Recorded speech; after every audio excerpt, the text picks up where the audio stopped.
आ गया। अच्छा, Thompson routers की हमने बात की थी लास्ट टाइम भी। नेट के ऊपर आप सर्च करें तो मास्टर जनरल लिस्ट जो MGL आपके पास है, इसकी जो साइट आपके पास आती है वो आपके पास थॉमसन रूटर्स की ऑर्गेनाइजेशन उसको मैनेज कर रही है। जिस तरह आपकी HEC या HEC में आपके पास HEC जनरल रिकॉग्निशन सिस्टम की एक साइट उसने लॉन्च की है, थॉमसन रूटर्स की तरह HEC ने एक अपनी साइट भी लॉन्च की है जनरल से रेलिवेंट, जिसको HEC जनरल रिकॉग्निशन सिस्टम कहा जाता है, HJRS। ठीक है, तो उसको लेक्चर के एंड पे मैं उसको विजिट करवाता हूँ। तो ये थॉमसन रूटर्स, गूगल पे जाके आप मास्टर जनरल लिस्ट करेंगे तो ये थॉमसन रूटर्स की जो ऑर्गेनाइजेशन है इसने अपनी एक ऑनलाइन डेटाबेस मेंशन की हुई है।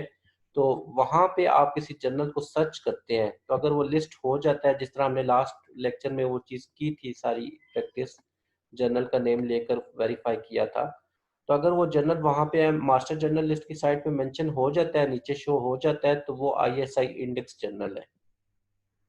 और अगर वो जर्नल वहाँ पे शो नहीं होता उसका नेम, तो वो ISI इंडेक्स जर्नल नहीं है। अब ISI इंडेक्स जर्नल है तो फिर उसका अगला स्टेप है कि इम्पैक्ट फैक्टर हो भी सकता है, इम्पैक्ट फैक्टर नहीं भी हो सकता।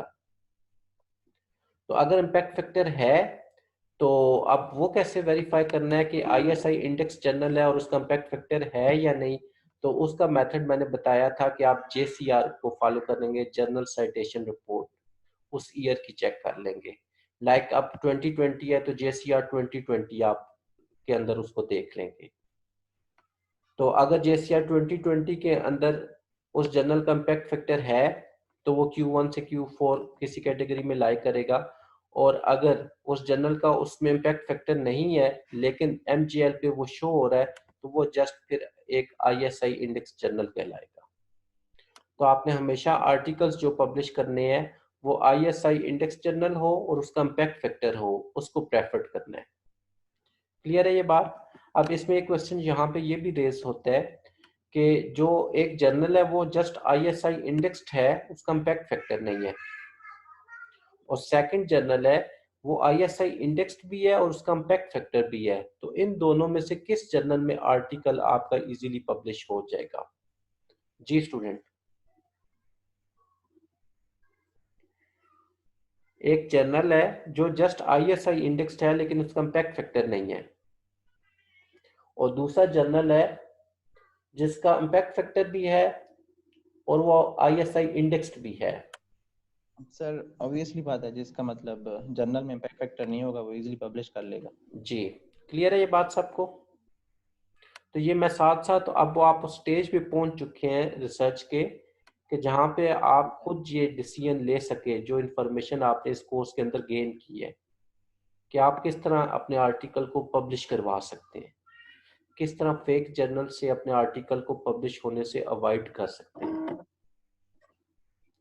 तो ये मास्टर जर्नलिस्ट के गूगल पे लिखेंगे तो ये उसके स्क्रीनशॉट्स यहाँ पे एम्बेड हुए हुए हैं।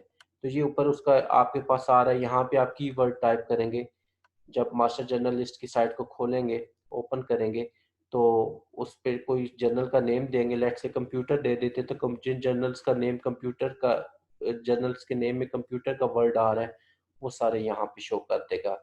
अदरवाइज आप एग्जैक्ट जर्नल का टाइटल या ISSN नंबर यहाँ पे टाइप करेंगे तो वो उधर से वेरीफाई हो जाएगा।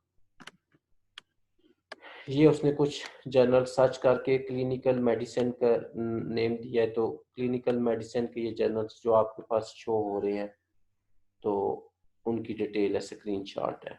अच्छा, आपके पास ये एप्लीकेशन फॉर्म है, HEC की साइट पे चले जाएं, ये लिंक है, तो ये फॉर्म आप डाउनलोड करके इसको फिलअप करके आप HEC को सबमिट करेंगे।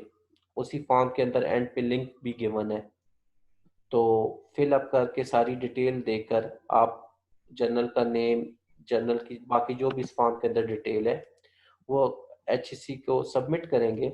तो फिर आपकी एप्लीकेशन क्वालिटी एश्योरेंस डिवीजन में जाके जर्नल की रजिस्ट्रेशन के लिए वो एक्सेसिबल सर हो।